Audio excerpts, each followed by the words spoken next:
So eto na mga kaibigan, Barangay Ginebra updates tayo ngayon. Before that, please huwag kalimutan i-like and subscribe ang ating YouTube channel and pahit ng notification bell. Maraming salamat po.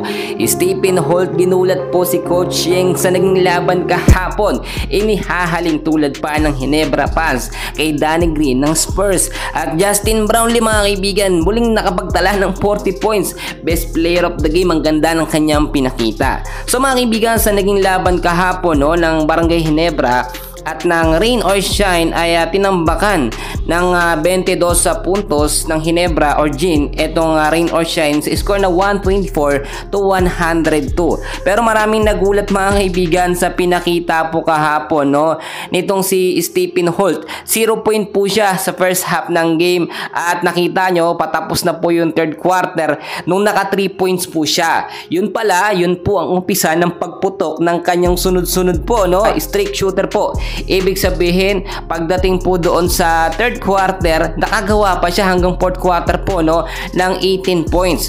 At kung hindi nga po siya inilabas ni Coach Tim Con ay mas makakapagtala pa siya ng mas mataas na puntos. Titignan nyo mga kaibigan, ibang klase talaga amazing din yung fourth quarter. Nagulat pa nga po si Coach Yeng sa ginawa ni Stephen Holt. Yan po yung sinasabi ko sa inyo na kapag hindi nakakapunto sa first half o first quarter, minsan may ginagawa po sa second half, sa third and sa fourth quarter ng game.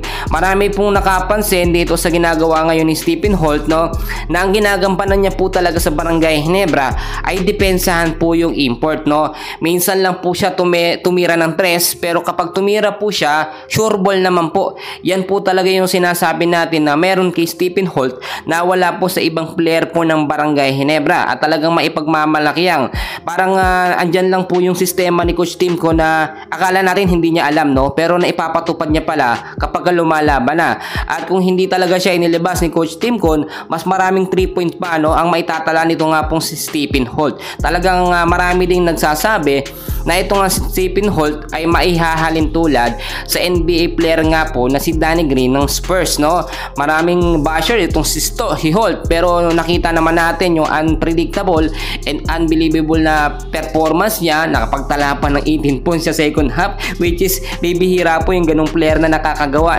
Kaya naman maraming natutuwa At ito nga yung sinasabi natin, si Justin Brownlee mga kaibigan, kahapon din ang ganda ng kanyang performance. Meron po siyang 40 points merong 10 rebounds. Ang sinasabi ko mga kaibigan, pagka pwiners at ginalingan talaga ni Brownlee, kayang-kaya niya pong pumuntos ng mas mataas pa sa 40 hanggang 50 points sabihin na natin mga ganun po. Dahil minsan mababa ang punto si Brownlee, nagpapaubaya po siya sa mga rookie po ng Barangay Ginebra, especially kapag hindi naman malakas or magaling ang kalaban nila na team. Kaya naman mga kaibigan, sa nangyaring laban kahapon ay masasabi natin na napakalaki po ng tsansa ng Barangay Ginebra na magkampiyon po ngayong season. Hindi imposible mga kaibigan. Marami nagsasabi ang Barangay Ginebra kulang pa rin daw sa big man. Si Japet Aguilar ang laging lumalagare. Pero ngayon alam natin yung may posisyon na power forward sa Barangay Ginebra, naglalaro na rin po bilang sentro. Tulungan na lang po sila mga kaibigan. At alam naman natin basta yung Barangay Ginebra ay maayos yung sistema at napapatupad, kayang-kaya po nilang magkampiyon ngayong season. Mga kaibigan, patuloy ko kayong i-update. Please pakiusap ng isang like and subscribe. Maraming salamat po.